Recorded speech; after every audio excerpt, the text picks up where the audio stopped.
जय गुरुदेव, जय माता जी, जय गायत्री माता।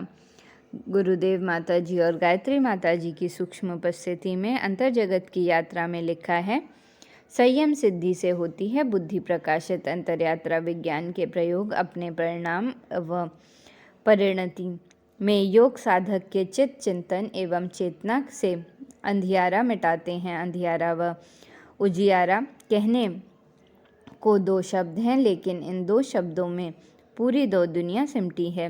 रोज़मर्रा के सामान्य जीवन में इनका सामना हम हर रोज़ करते हैं। अंधियारा घिरते ही चोरों, तस्करों व लुटेरों का भय बढ़ जाता है। विषैले जंतु, हिंसक पशु खुलेआम घूमने लगते हैं। एक अजीब सी असुरक्षा, भय व भ्रांति का साम्राज्य छा जाता है। इस समय यदि प्रतीक्षा रहती है तो बस सूर्योदय की, उजियारा आने की।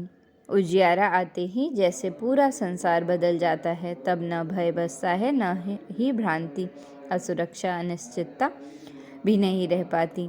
ठग, चोर, लुटेरे भी कहीं कोने में जाकर दुबक जाते हैं। ऐसे में तो पक्षियों का कलरव, सुमनों की सुगंध ही सब और जीवन को एक सुखद एवं सुकूनदायक एहसास से घेर लेते हैं। जो सच बाहरी जगत का है, कुछ वैसा ही मिलता जुलता सच आंतरिक दुनिया का है। जब तक अंतःकरण तप की ऊर्जा व आत्मा के प्रकाश से रहित होता है, तब तक चिंतन व जीवन में काम, क्रोध, लोभ, मोह, मद, मत्सर आदि 6 शत्रु का विचरण करते हैं। इन्हीं के चंगुल में चेतना छटपटाती रहती है। भावों में विभोक्ष, विचारों में द्वंद्व व कर्म में दिशाहीनता ही जिंदगी के सच के रूप के सामने आते हैं।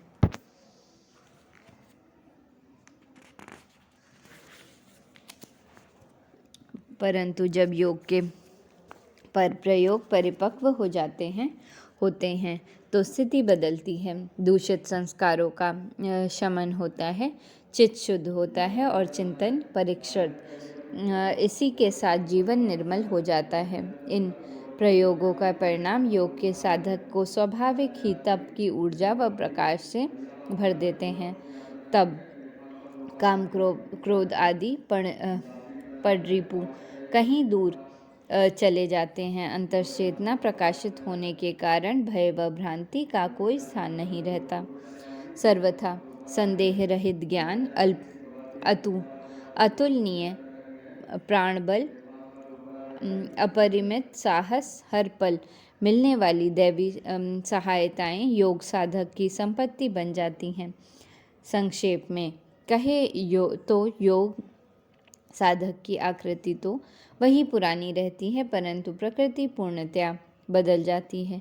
ऐसी प्रकृति जो होती है सर्वथा प्रकाशपूर्ण, परिमार्जित एवं दिव्य अनुभूतियों से युक्त है। इस योग कथा में इसी परिमार्जित अवस्था की चर्चा की गई है। इसमें बताया गया है कि संयम के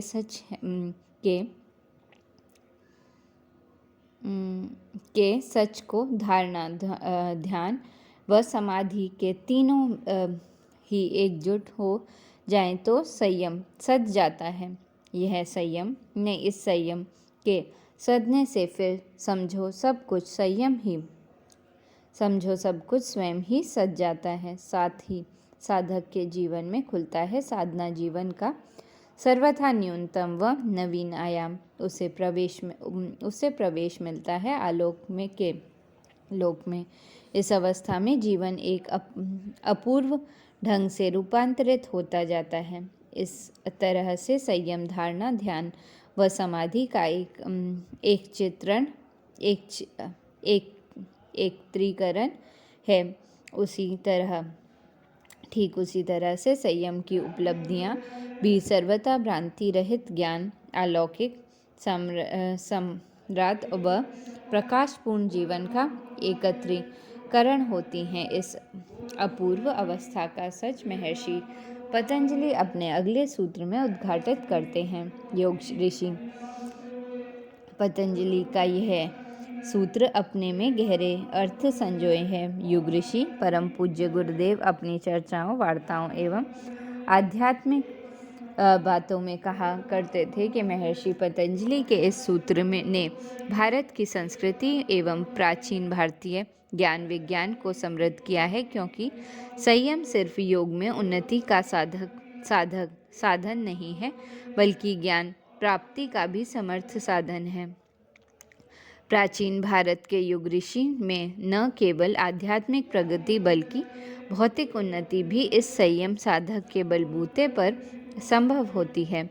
इस प्रसंग को आगे बढ़ाते हुए परम पूज्य गुरुदेव ने कहा कि प्राचीन ऋषि महर्षियों की आध्यात्मिक साधना भी लोक सेवा का माध्यम थी। धारणा, ध्यान, समाधि का एकत्रित रूप संयम सिद्ध करने के बाद महर्षि गण आध्यात्मिक सत्यों के साथ प्रकृति की विभिन्न तत्वों एवं घटकों का अनुसंधान करते हैं। गुरुदेव के अनुसार महर्षि गण प्रातः से लेकर साय तक अरण्य में जाकर स्वयं के द्वारा वृक्ष वनस्पतियों के लोकोपयोगी एवं औषधीय गुणों का पता लगाते हैं। इस विधि से उन्होंने अपनी रात्रिकालीन संयम साधना से अंतरिक्ष के सत्यों के साथ ग्रह नक्षत्रों की गति एवं ज्योतिष संबंधी अनुसंधान किए। आज भारत के जिस आयुर्वेद एवं ज्योतिष गणित के ज्ञान से विश्व नतमस्तक है, उसमें से अधिकांश का ज्ञान संयम द्वारा ही अर्जित किया गया। इसी के द्वारा प्रकृति एवं पदार्थ के सूक्ष्म एवं अति सूक्ष्म तत्वों एवं उनके गुणों का पता चला। इसके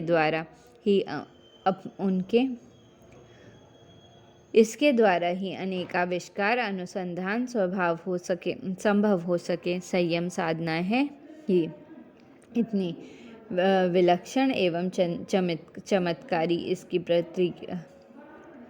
प्रक्रिया के बारे में बताते हुए परम पूज्य गुरुदेव का कहना था कि धारणा से एकाग्रता सधती है और ध्यान में तदात्म्य साधना है, जबकि समाधि साधक की चेतना से साधक को तदाकार कर देती है। इन तीनों का मिला हुआ रूप संयम एक प्रकाश पुंज की तरह से कार्य करता है।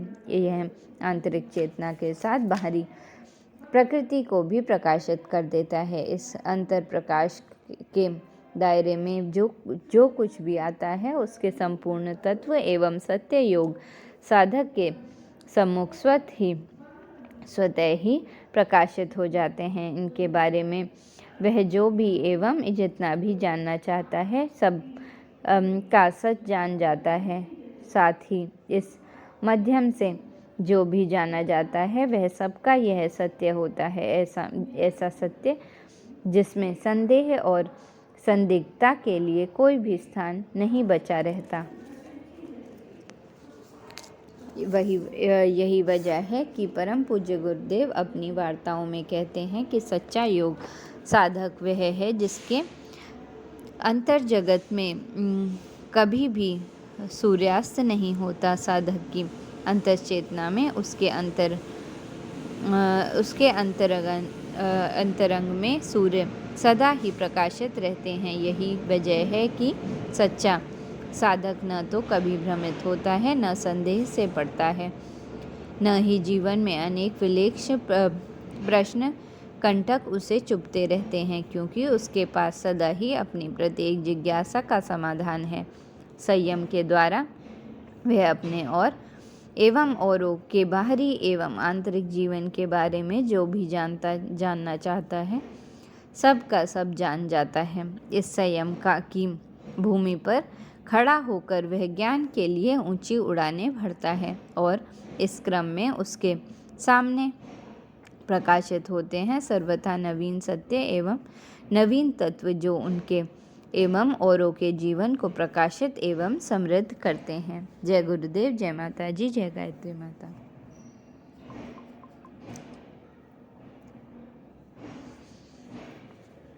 आगे क्रमिक होती है। संयम की साधना अंतर्यात्रा विज्ञान योग साधक को क्रमिक रूप से प्रकृति के पार ले जाता है। यह प्रक्रिया रहस्यमय और रोमांचक होने के साथ आश्चर्यजनक भी है। जो भी साधक इस अंतर्यात्रा पथ के पथिक हैं, उन्हें इस सच की अनुभूति अपने आप दैनिक साधना क्रम में होती रहती है। जय मानव जीवन का यह सर्वविदित सच है कि मानव मन की वृत्तियाँ बहिर्मुखी हैं। इस वजह से मन की सारी दौड़ भाग बाहर की ओर होती रहती है। उसे उलटकर सीधा करना आसान काम नहीं है। इस महा मुश्किल काम को करने के लिए ही अंतर्यात्रा विज्ञान की सारी संरचनाएं बनाई गई हैं।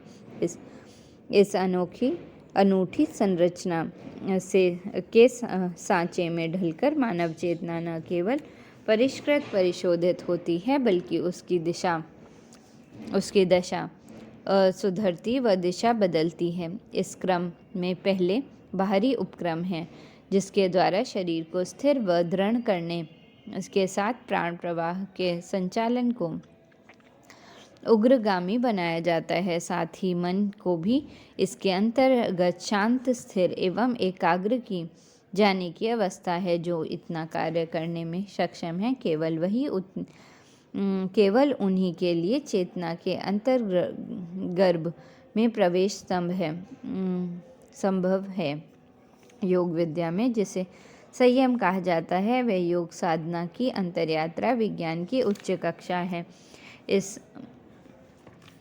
इस महत्वपूर्ण कक्षा में प्रवेश श्रेष्ठ, वरिष्ठ एवं पवित्र साधकों के लिए ही संभव है। यह द्वार है रहस्यमय प्रकृति की आश्चर्यचकित कर देने वाली अनुभूतियाँ, या यह पथ है असंभव को संभव व साकार करने का। यह वह प्रकाशपूर्ण मार्ग है जिसकी विशेषताएं कहने में सभी विशेषण थक जाते हैं, जिसका नामांकन करने में व्याकरण की सभी संज्ञाएं हार जाती हैं। जो इस पथ पर चलते हैं, वे प्रकृति को पराजित करते हैं, उसे स्वयं में विलीन करते हैं। हालांकि ऐसा करने से पहले उन्हें प्रकृति की समस्त व्यूह रचना को जानना, समझना व भेदन करना पड़ता है। इस महाविद्या के ज्ञान के लिए आवश्यक है संयम, जिसके सिद्ध हो जाने पर योग साधक आलोक के लोक में प्रवेश करता है। महर्षि पतंजलि ने बताया है कि यदि संयम सिद्ध हो जाए तो उच्चतर चेतना के प्रकाश का आविर्भाव होता है। इस प्रकाशपूर्ण अवस्था में ज्ञान के साथ दिव्य शक्तियाँ स्वयं ही योग साधक के अधिकार में आ जाती हैं। हालांकि इसकी भी एक विधि व्यवस्था है, अपना ही सुनिश्चित क्रम है। एक साधारण जीवन विज्ञान विधान है, जिसके द्वारा ही यह कार्य संभव हो पाता है। संयम को चरण दर चरण संयोजित करना पड़ता है। महर्षि पतंजलि का यह सूत्र अपूर्व व अद्भुत है। इस सूत्र में प्रकृति की सभी परतों को जानने, अनुभव करने और उनकी शक्तियों व विभूतियों को हासिल करने का विज्ञान है। जो इसमें निहित सच को जान जाता है, वह प्रकृति को पार करने की योग्यता भी पा लेता है। इस सूत्र में जो रहस्य है, उन्हें बताने व कहने में ही पुराण कथाओं की सृष्टि हुई है। परम पूज्य गुरुदेव कहते हैं कि पुराणों में जिन अद्भुत व आश्चर्यजनक लोकों का वर्णन है, वह सब प्रकृति की परतों के सिवाय और कुछ भी नहीं है। यदि योग साधक संयम को साध ले तो वह इन सभी लोकों की सैर बड़े आराम से कर सकता है। अपनी आध्यात्मिक संगोष्ठियों व वार्ताओं में परम पूज्य गुरुदेव कहते हैं कि योग साधना न केवल अंतर्यात्रा है, बल्कि इसकी पूरी प्रक्रिया एक रहस्यपूर्ण व आश्चर्यजनक तीर्थ यात्रा है। एक कदम के माध्यम से 8 चरणों द्वारा महर्षि पतंजलि वापस स्वधाम की ओर ले जाते रहे हैं। योग के पहले 5 चरण यम, अनियम आसन, प्राणायाम व प्रत्याहार के द्वारा वह शरीर से पार स्वयं ही की गहराई में उतरने में मदद करते हैं। शरीर पहली सतह है अस्तित्व का, पहला बाहरी घेरा है। दूसरा चरण है मन के पार जाना। धारणा, ध्यान व समाधि के 3 आंतरिक चरण साधक को मन के पार ले जाते हैं। शरीर व मन के पार है स्वभाव, यही तो अस्तित्व का आत्म केंद्र है। यही एक कैवल्य है। देह चेतना से कैवल्य तक की यात्रा बड़ी रोमांचक और अद्भुत है। इसके हर कदम पर रोमांच घटित होता है। इस पथ पर चलते हुए अनेकों बार अंधेरों व उजालों का सामना करना पड़ता है। अनगिनत सम्मोहक व विध्यवश्यक अनुभव से गुजरना पड़ता है। इन रपटीली व भटकीली राहों से पार जाने के लिए परम पूज्य गुरुदेव पंचतत्वों का उपदेश देते थे। वह इन्हें योग साधना व पंचशील की संज्ञा देते थे। इनमें पहला है तप, यानी कठोर, अति कठोर शारीरिक मानसिक श्रम, अदम्य सहनशीलता, महान साहस जो प्रत्येक दुष्कर परिस्थिति के सामने टिका रहे, और फिर अतुलनीय धैर्य। इन सभी चीज़ों का सम्मिलन ही तप है। दूसरा तत्व है स्वाध्यायशील होना। इसका मतलब है कि सदा ही महान योग साधकों के अनुभव से सीखते रहना, नित्य नए अनुभवों के लिए जागरूक रहना। गुरुदेव के अनुसार पोथी पढ़ने का नाम स्वाध्याय नहीं, बल्कि यह तो नवीन अनुभवों के प्रति जागरूकता है। इसके बाद तीसरा तथ्य है ईश्वर भक्ति। इसी के में गुरु भक्ति का सत्य भी शामिल है। यही साधक में यह विशेषता है कि वह उसे सदैव व सर्वकाल में दैवी सहायताएं सुलभ होती रहती हैं, क्योंकि गुरु एवं परमात्मा सर्वव्यापी बनकर अपने अनुगत भक्त एवं शिष्य को सहायता पहुंचाते हैं। चौथा तत्व विवेक है। यह वह आत्मदीप है जिससे पथ प्रकाशित रहता है। इसी स्रोत से नए नए विज्ञान विधान प्रकाशित व परिभाषित होते हैं, जिनके माध्यम से नए योग अनुभव के द्वारा खुलते हैं। पांचवा तत्व वैराग्य है। इसकी प्रखरता ही योग साधक को सिद्धियों व विभूतियों एवं योग उपलब्धियों पर अटकने नहीं देती। वैराग्य योग साधक की अटकन भटकन से रक्षा करता है। परम पूज्य गुरुदेव का कहना था कि इन पंचशीलों की संपदा लेकर योग साधक को संयम का अभ्यास करना चाहिए। इस अभ्यास क्रम को पहले स्थूल प्रकृति के स्थूल विषयों के प्रारंभ करना उचित है।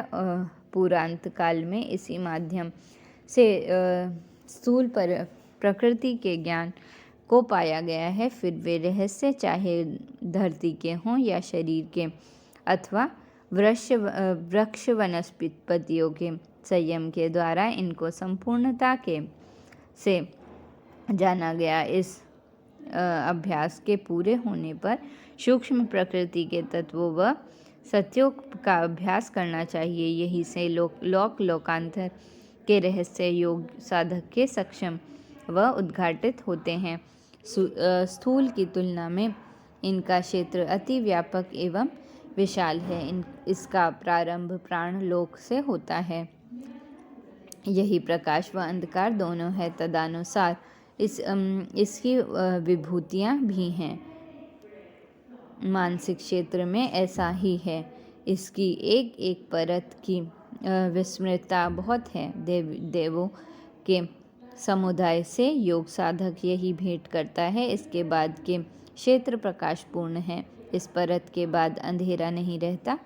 हाँ, रहस्यमयता व रोमांच अवश्य बढ़ जाते हैं। सूक्ष्मता की इस परिधि को पार करके योग साधक प्रकृति लीनता का अनुभव पा लेता है। जय गुरुदेव, जय माता जी, जय गायत्री।